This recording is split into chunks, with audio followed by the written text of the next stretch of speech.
আর এখনকার মজা হচ্ছে সংস্কারের পক্ষে কথা না বলে রাজনীতি করতে হবে।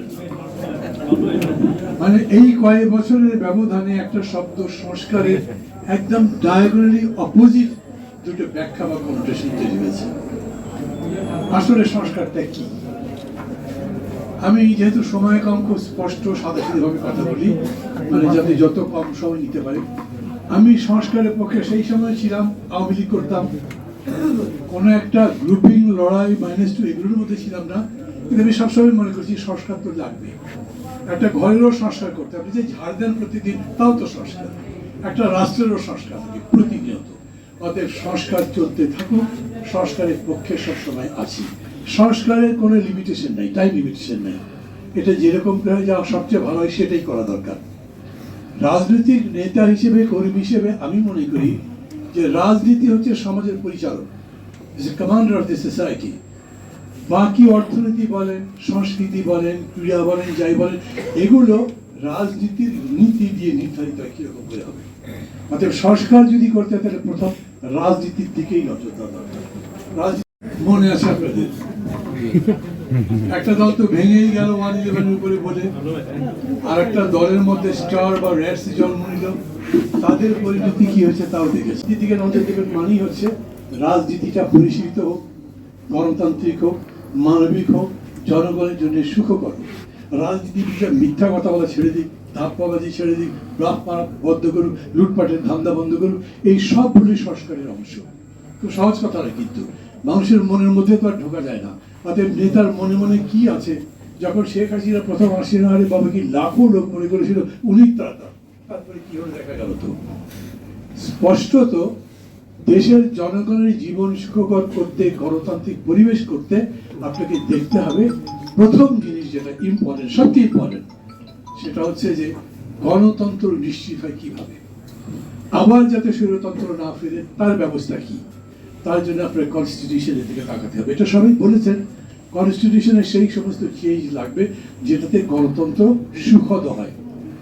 প্রাইম মিনিস্টারের এরকম এত বেশি ক্ষমতা, আকবর আলী খান জীবিত থাকতে বলতেন আমাদের দেশের প্রাইম মিনিস্টার হচ্ছেন জার কিংবা মুঘল এম্পায়ারের মতো শক্তিশালী, টাচই করা যায় না, কোনো জবাবদিহি নেই, সরকারের কোনো জবাবদিহি নেই কারো কাছে।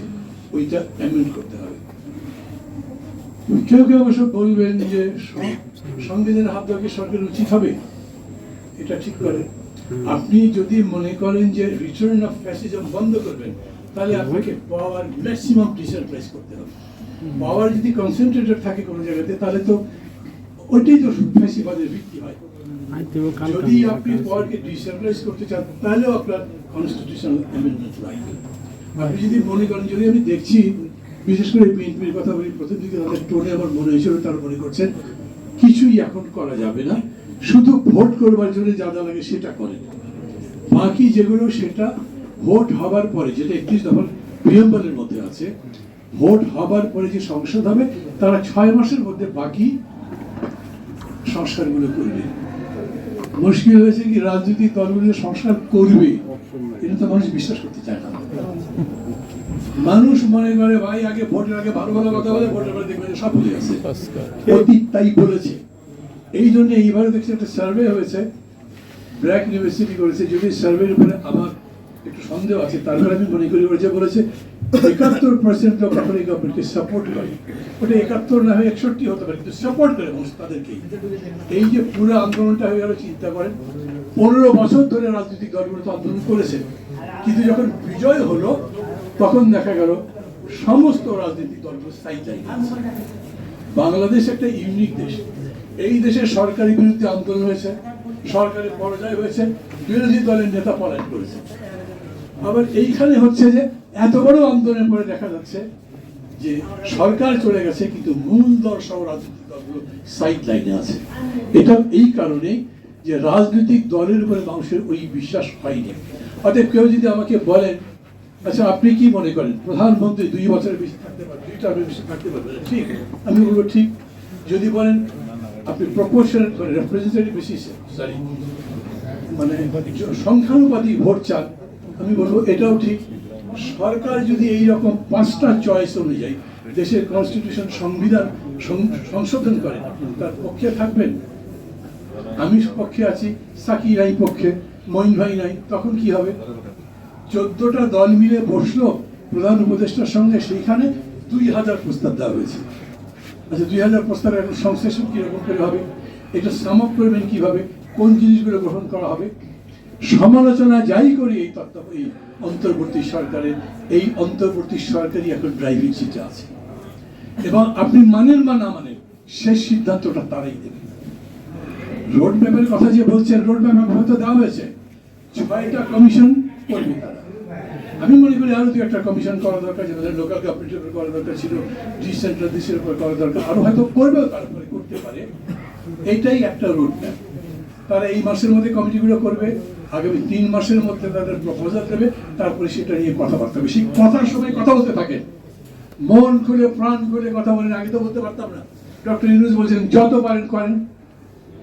আমাদের উপরে ডিজিএফআই রেস্ট্রিকশন ছিল, টেলিভিশনে কথা বলা যেত না, টেলিভিশনের লোকজনকে ডেকে বলতো এটা কেন বলা হলো, কারো চাকরি খেয়ে দিত। এখন ডিজিএফআই ডেকে বলছে যা ইচ্ছায় আপনারা প্রচার করতে পারেন, কোনো অসুবিধা নেই। তার মানে বাক ব্যক্তি সংগঠন মুদ্রণের স্বাধীনতা এখন স্বীকৃত, তাদের কথা বলতে হবে। এইটা আমাদের জন্য একটা বিরাট ডেভেলপমেন্ট। আপনারা যদি মনে করেন, আমরা যদি মনে করি, অনেকেই আমরা বলছি এই সমস্ত কথা নিয়ে একটা জাতীয় ঐকমত্য তৈরি করতে হবে, আই এম সরি, এটা হবে না। একজন ইসলামিক কনস্টিটিউশন চাই, একজন সেকুলার কনস্টিটিউশন চাই, কোনো পয়েন্ট আছে মিট করবার নাই। তাহলে কি করবে?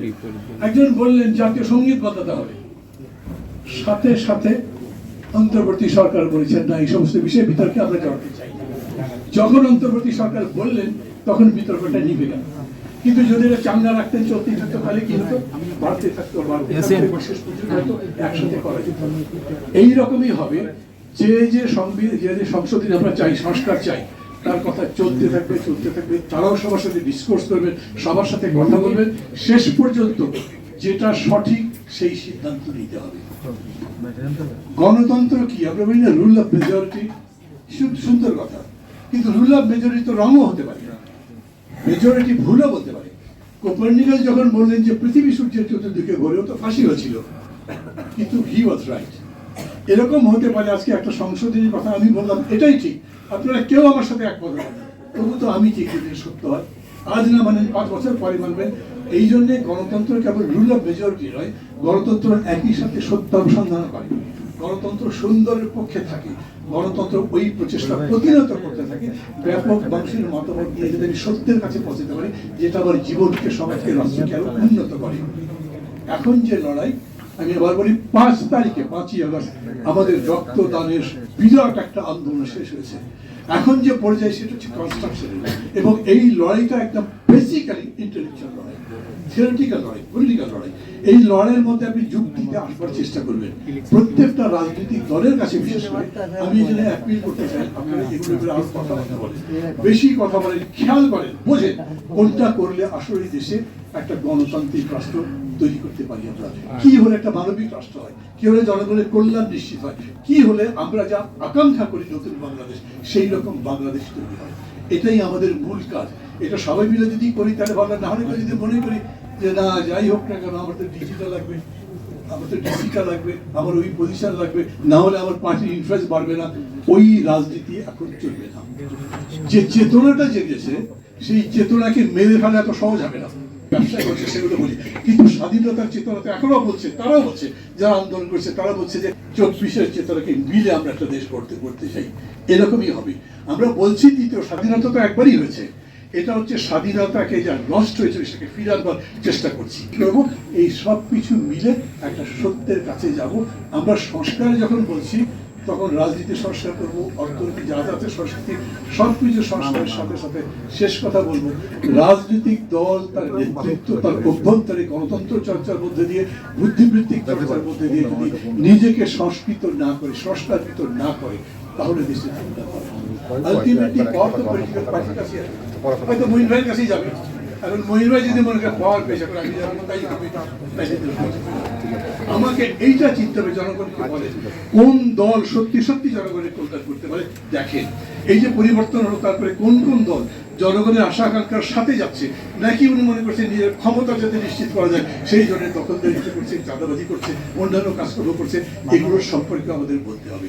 এবং এর মধ্যে দিয়েই যে সংস্কার তার রোডম্যাপ অটোমেটিক তৈরি হবে। আমি আবার বলছি, আমি মনে করি ডক্টর ইউনূস যেটা বলেছেন বা সরকার যেটা বলেছেন, এটা আমরা বুঝি না বুঝি মানছি, আমাদের এটাই মানতে হবে। একইভাবে যখন আমরা সবাই মিলে বসবো, কথাবার্তা বলতে থাকবো, শেষ সিদ্ধান্তটাও এই সরকার দেবে। আর আপনি যদি না মানতে চান তাহলে আবার একটা অভ্যুত্থানের চিন্তা করতে হবে, সরকারকে বাদ দিয়ে নতুন করে করতে।